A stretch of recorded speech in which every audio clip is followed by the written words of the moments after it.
আমরা দীর্ঘ 52 বছর যাবৎ দলীয় সরকারের অধীনে শাসিত শোষিত হচ্ছি।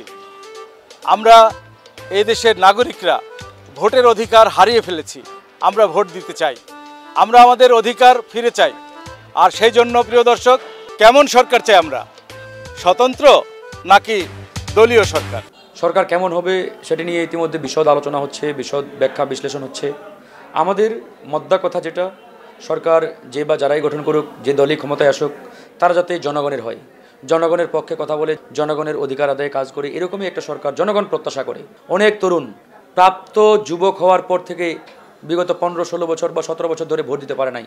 এই তরুণদের হৃদয়ে একটা প্রচণ্ড আকাঙ্ক্ষা যে আগামী নির্বাচনে তারা তাদের ভোটাধিকার প্রয়োগ করবে, তারা ভোট দিবে এবং তারা তাদের পছন্দের জনপ্রতিনিধি নির্বাচিত করবে।